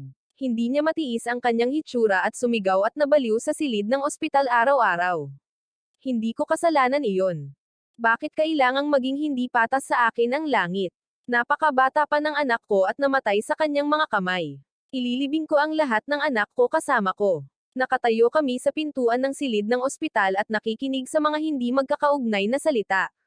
Wala kaming naintindihan. May anak siya, sa pagkakaalam ko, hindi ba? Pero nanirahan siya sa Estados Unidos ng 5 taon. May asawa na ba siya at mga anak? Sampain mo siya. Tiningnan ng aking ama ang telegrama na ipinadala ni Sub Anson noong madaling araw. Malinaw na detalyado nito ang mga pag-atake sa akin ni Zoanso, pati na rin ang lahat ng mga pangyayari sa kanyang buhay sa Estados Unidos. Noon, wala pang 6 na buwan matapos mag-aral sa ibang bansa, umibig siya sa isang sundalong Amerikano, pinakasalan ito, at nagkaroon ng anak na lalaki. Ngunit sino ang mag-aakala na sa gitna ng tensyon sa pagitan ng dalawang bansa, ang babaeng Amerikano ay nagsimulang kamuhian siya. Hindi lamang siya sinigawan nito kundi sinuntok at sinipa pa siya. Nang akala niya ay hindi na siya makakatakas, nakipag-ugnayan sa kanya ang US Intelligence Agency, hiniling na bumalik siya sa kanyang bansa at magnakaw ng impormasyon tungkol sa militar para sa kanila. Ang kanyang asawa, dahil sa takot sa sarili niyang kaligtasan, ay pinagbantaan si Zoanso gamit ang kanilang sanggol na anak. Kung hindi siya papayag, itatapon nito ang bata mula sa balkonahe at bubugbugin hanggang mamatay. Walang ibang magawa si Zoanso kundi tanggapin ito. Pagbalik sa bansa, itinoon niya ang kanyang pansin kay Lin Yano at nagawang magnakaw ng ilang impormasyon upang may parating sa kanya. Ang malakas na kamay ni Lukin ay humampas sa mesa. Iniutos niya ang agarang pag-aresto sa lahat ng sangkot at ang kanilang paglilitis. Sa training camp ng Southwest Military Command, katatapos lang ni Lino ng isang umaga ng pagsasanay. Bigla, isang grupo ng mga sundalo ang pumaligid sa kanya. Anong ginagawa mo, Teniente Lino? Sangkot ka sa isang kaso ng paniniktik. Kailangang magsagawa ng masusing investigasyon ang National Security Agency. Makipagtulungan ka, kasama. Wala pa akong ginawa para ipagkanulo ang inang bayan. Paninirang puri ito. Ang boses ng commander ay nagmula sa likuran. Paninirang puri man ito o hindi, malalaman ng National Security Agency kapag nag-imbestiga na sila. Humarap si Lino sa kanya at nagmamadaling sinabi, Commander, alam mo ang ugali ko. Paano ko nagawa ang ganito? Hiniling ko na sa iyo na pangasiwaan ng maayos ang iyong mga personal na relasyon, ngunit hindi mo ako pinakinggan. Ito ay bunga ng iyong sariling mga aksyon. Kung mayroon ka pang kahit kaunting konsensya ng militar, makipagtulungan ka sa investigasyon upang mabawasan ang pinsala. Natigilan si Lino, hindi makapag-react. Lumapit ang dalawang sundalo at sinamahan siya sa sasakyan ng National Security Agency. Nang malaman ko, nanatiling tahimik ako ng matagal. Alam ni Tia Lin, si Direktor Lin ay nasa isang misyon sa ibang bansa. Hindi siya babalik sa loob ng isang buwan. Nang malaman ni Lin Yano na si Zhou ay isang especially iya, tuluyan nang nawala ng laman ang kanyang espiritu. Hindi siya kumain o uminom sa loob ng 2 araw. Nang pumunta ako para dalhan siya ng pagkain, nakita ko siya na may matinding kalungkutan.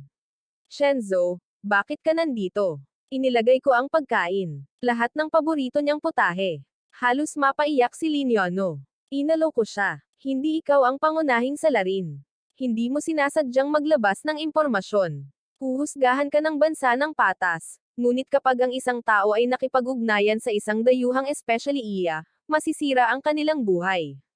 Tiningnan ko siya at, hindi ko mapigil ang palakasin ang loob niya. Sinabi ko, Lin Yano, kahit hindi ka maaaring manatili sa hukbo, mayroon kang ibang mga pagpipilian. Kapag namatay lang ang isa ay wala nang natitira. Napuno ng mainit na luha ang mga mata ni Lino, at nilagok niya ang pagkain ng malalaki. Salamat. Ang kaso ng especially iya ay hindi lamang nakaapekto kay Lin Yano kundi nakarating din kay Lin Kanin. Sa simula ay ginagarantiyahan siyang magkaroon ng pwesto sa Peking University, ngunit dahil dito, bumagsak siya sa proseso ng political vetting. Nang malaman ito ni Lincoln, muntik na siyang matamba at gustong ihagis ang sarili sa ilog. Lubog ang katawan ni Lincoln, at noon lamang, dahil sa kawalan ng magawa, siya ay napayuko at napaiyak. Sa gitna ng kanyang pagkalito, tila nakarinig siya ng isang mainit at pamilyar na boses. Lumapit ako sa kanya na may dalang umuusok na pagkain at, nakangiti, tinawag siya. Tumigil ka na sa pag-iyak. Hindi ba sinabi ng iyong kapatid na dapat ding maging malaya ang mga babae? Tuyuan mo ang iyong mukha at kumain ka na. Inilahad ko ang aking kamay. Natigilan, sinubukan niyang kunin ito, ngunit hindi niya magawa.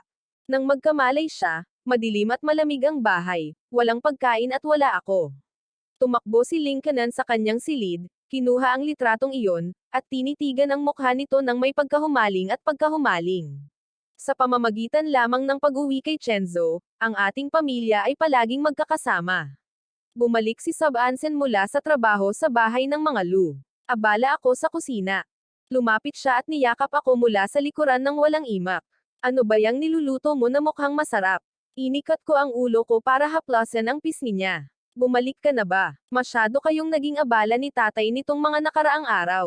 Ginawan kita ng sopas ng manok para palakasin ang loob mo, pati na rin ang lamb chops na gusto mo kahapon. Kung pwede lang sana kitang pakasalan.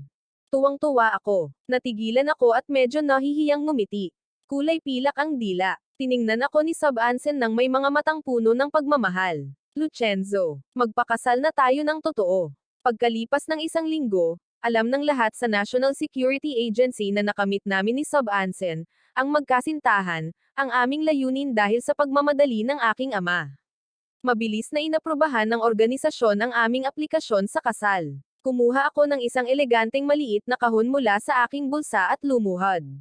Bansin. Sa mga pelikula sinasabi nila na kung gusto mong pakasalan ang babaeng mahal mo, kailangan mo munang mag-propose sa kanya. Binuksan ko ang kahon. Sa loob ay isang singsing na kumikinang ng may nakasisilaw na kinang. Bansin, gusto kitang mahalin habang buhay at tumanda sa tabi mo. Papakasalan mo ba ako? Tumulo ang luha sa mga mata ni Sub-Ansen. At sa pagitan ng paghikbi, sinabi niya, oo, gagawin ko. Isinuot ko ang singsing sa daliri niya. Hanggal na bata, bakit ka umiiyak? Dapat ay masaya ka. Ngumiti si Sub-Ansen habang umiiyak. Nakatakda ang aming kasal sa simula ng susunod na buwan. Ginamit ni Sub-Ansen ang lahat ng kanyang ipon para mag-book ng hotel at bumili ng damit pangkasal. Isang napakalaking dote ang dumating sa pintuan ng pamilyang Lu. Isang araw bago ang kasal, hinatid ako ni Sub-Ansen sa sementeryo kung saan nakalibing ang kanyang ina. Ang mga magulang ko at ang mga magulang niya ay lumipat na roon. Pumunta kaming dalawa para ibahagi ang magandang balita sa mga matatanda. Ibinuhos ko ang alak para sa kasal sa sahig. Nay, natutuwa ako na mayroon kang pananaw at natagpuan mo akong isang kahangahangang manugang na babae tulad ni Bansin. Ang iyong anak ay walang hanggang nagpapasalamat sa iyo. Nay, pakakasalan ko ang babaeng mahal ko mula sa langit. Magiging masaya ka para sa akin kahit sandali lang. Akala ko nakita ko na talaga siya. Matulog ka na. Malapit na tayo sa bahay.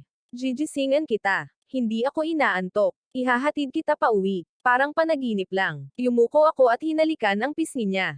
Kaya, panaginip ka pa rin ba? Pinaikit ni Subanin ang kanyang mga mata at magsasalita na sana nang biglang may maliit na sasakyan na huminto sa kalsada. Sa nakasisilaw na silo ng mga dumadaang ilaw, nakita ko ang nakayukong mukha ni Linanin bago pa ako makapag-react. Ang buong katawan ko ay mahigpit na pinoprotektahan ng braso niya na nakahawak sa kanyang mga kamay. Ang sasakyan ay tumagilid ng ilang metro. Tumawag ng pulis. Maraming dugo. Kailangan nating iligtas ang mga tao. Ilabas ang lahat ng tao sa sasakyan. Natulala, hinayla ako palabas ng isang mabait na tao. Ngunit si Sub-Ansen, na nagpoprotekta sa akin mula sa pagbangga, ay nanatiling tahimik sa loob ng sasakyan. Pilit akong gumapang papunta sa kanya. Hindi nagigising si Sub-Ansen, ngunit kahit ilang beses ko siyang tawagin, hindi siya gumanti. Isang pakiramdam ng kawalan ng pag-asa at kalungkutan ang bumalot sa akin. Nawalan ako ng malay sa tabi ng kanyang braso. Si Ling Qianin, ang may kagagawa ng sinasadyang aksidente sa sasakyan na ito, ay hindi nakaligtas hanggang sa dumating ang mga doktor. Ang kanyang bangkay ay nakahiga sa morgue sa loob ng 10 araw hanggang sa kinuha ito ni Lino, na kamakailan lamang ay nakalaya mula sa bilangguan. Nang araw na iyon ay umuulan na may mahinang ambon. Pumunta siya sa kwarto ni Sub-Ansen at tiningnan kami. Shenzo, ayos ka lang ba? Dahil sa proteksyon ni Sub-Ansen, nagtamo lamang ako ng maliliit na pinsala.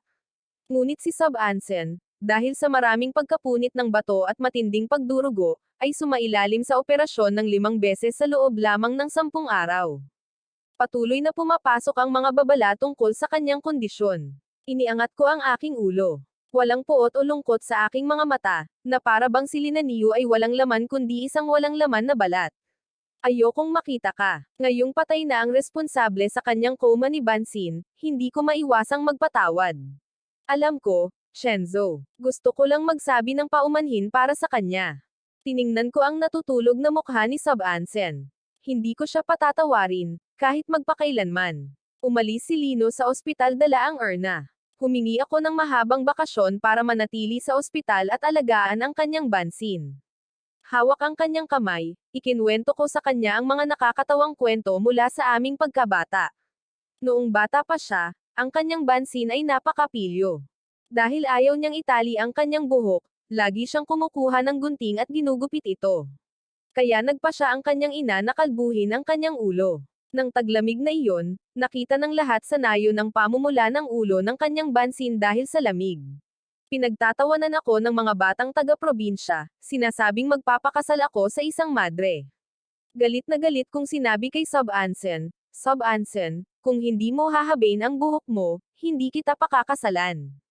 Unti-unting iminulat ni Sub-Ansen, nanginginig ang kanyang mga pilikmata, ang kanyang mga mata. Nagpatuloy siya, sa tuwing pinagbabantaan mo ako niyan, hindi na ako nang ahas na suwayin ka. Mula noong araw na iyon, hindi ko na muling ginugupitan ang buhok ko. Natigilan ako. Mas mabilis na tumulo ang mga luha kaysa sa aking iniisip. Sunod-sunod, pinisil ko ng mahigpit ang kamay ni Sub-Ansen. Subanin, kung hindi ka gigising, hindi kita pakakasalan. Manam, alam ko, kaya ako nagising para pakasalan ka. Pagkagising mula sa kanyang koma, kapansin-pansing bumuti ang kalusugan ni Sub-Ansen. Pagkalipas ng 2 linggo, nakakaupo na siya at nakakabasa. Bumalik din ako sa trabaho sa istasyon ng pulis. Pumapasok lang ako sa tanghali at gabi, dala ang inihandang sopas. Malakas na si Sub-Ansen para magbiro. Ngayon ay umiinom ako ng sopas ng manok araw-araw na parang postpartum ako. Noon lang, isang kasamahan mula sa istasyon ng pulisya ang nagsabi, hindi mo maiisip. Noong mga panahong iyon na hindi kaligtas sa panganib, hindi nakatulog si Chenzo kahit kindat, dahil sa takot na kapag ipinikit niya ang kanyang mga mata ay maririnig niya ang balita na tumigil na ang iyong puso. Naalala ko ang mga masasakit na araw na iyon, at hindi sinasadyang bumaba ang aking mga mata. Hinawakan ni Sub-Ansen ang aking kamay, ang kanyang mga mata ay puno ng sakit at panghihinayang. Pinag-alala kita, kung hindi dahil kay Sub-Ansen na nagmamadaling iligtas ako na sana ang nakahiga sa kama sa ospital ngayon. Dapat akong magpasalamat sa iyo, Sub-Ansen. Pinagsalikop ni Suan ang kanyang mga daliri sa akin. Senador Zo, mula nang alisin ka ng baha ng pagkabata mula sa aking pagkakahawak, isinumpa ko na kung mahahanap kita, hindi ko na muling bibitawan ang iyong kamay. Kaya kahit na kailangan kong bumaba sa impyerno, lalaban ako para makabalik sa iyong tabi. Nang umalis si Subanin sa ospital, noon ay kasagsagan ng tag-araw.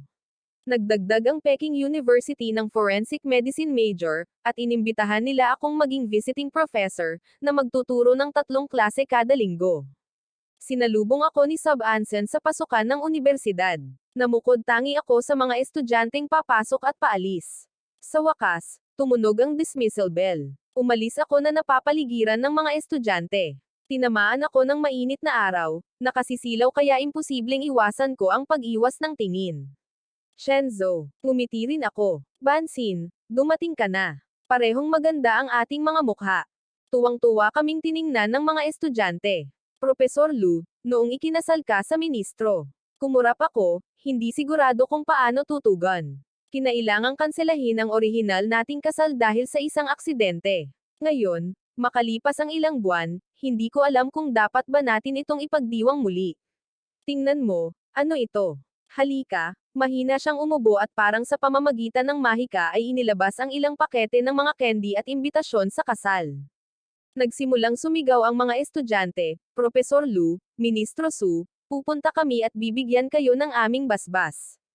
Ang aking pagkagulat ay hindi kukulanggan sa pagkagulat ng mga estudyante. Ano ang nangyayari? Dapat ay para sa kasal natin, dahil palihim mo itong pinlano at itinago. Kinurot ko ang kanyang pisngi, nagkukunwari. Aamin o ano? Taos-pusong pag-amin, awa, pagtutol, kahigpitan. Sige, Profesor Lu, susuko na ako. Lumabas na sinimulan na ng kanyang mga katulong ang pagpaplano ng kasal bago pa man siya umalis ng ospital.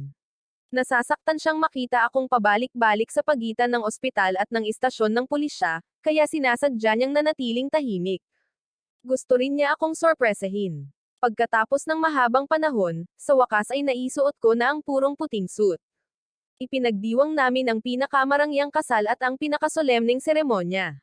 Nang araw na iyon, ang sasakyan ng mga ikakasal ay nagmamaneho sa kalsada kasama ang mga taong nanunood mula sa magkabilang panig. Sa gitna ng mga nakakalat na matatamis, narinig ko ang hindi mabilang na taos-pusong kahilingan para sa isang masayang kasal. Huminto ang sasakyan ng mga ikakasal sa harap ng restoran. Lumabas ako ng may kumpiyansa, nakatayo ng matangkad sa harap ng lahat, nagsimulang tumugtog ang piano. Dahan-daang naglakad papalapit sa akin si Sub-Ansen, na nakasuot ng magandang damit pangkasal. Hinawakan ng aking ama ang aming mga kamay. Bansin, ikaw ang aking pinakanamumukod tanging disipulo. Kayong dalawa ay nagtiis ng maraming paghihirap, at ngayon, wika nga, ginawa ninyong kapalaran ang kasawian. Mula ngayon, dapat ninyong mahalin ang isa't isa at huwag nang mag-alala si Papa. Gusto kong tumawa, ngunit tumulo ang aking mga luha. Same time na sinabi ni Subanin, Papa, huwag kang mag-alala. Inihanda ko ang aking sarili para sa napakatagal na panahon upang maging asawa ni Lucenzo. Sa gitna ng mga biyaya ng lahat, ininom namin ni Sub-Ansen ang alak nang nakakross ang aming mga braso. Lucenzo, mahal kita. Mahal din kita, Bansin. Pagkalipas ng 5 taon, nagkaroon kami ni Sub-Ansen ng isang anak na lalaki na pinangalanan naming Lunuan.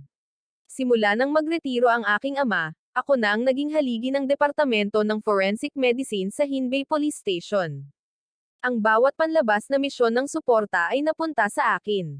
Ngayon, Isa na namang kaso na katulad ng sa Timog Kanluran. Kahit ayaw kong tumuntong sa lugar na iyon, kinailangan kong unahin ang aking trabaho, ngunit hindi ko inaasahan na ang biktima sa kasong ito ay isang matagal ko nang kakilala. Sa unang pagkakataon, nakita ko si Linando mula sa ganitong pananaw at hindi ko maisip na sa loob lamang ng 5 taon ay naging ganito siya kakakaiba. Isang buwan na ang nakalilipas, nakahanap ang pulisya ng isang tagwan ng kriminal. Upang maiwasan ang pag-alerto sa mga sospek, nagpasya silang pasukin ang isang undercover agent. Gamit ang kanyang mga dating kontak, nagboluntaryo si Linan sa hepe ng pulisya. Sa loob ng isang buwang misyong ito, pinanatili niya ang disiplina sa militar at mahusay ang kanyang pagganap. Ngunit sa huling sandali, habang inililigtas ang isang kasamahan, inilantad niya ang kanyang pagkakakilanlan at tiniis ang walang awang paghihiganti ng mga tulisang iyon.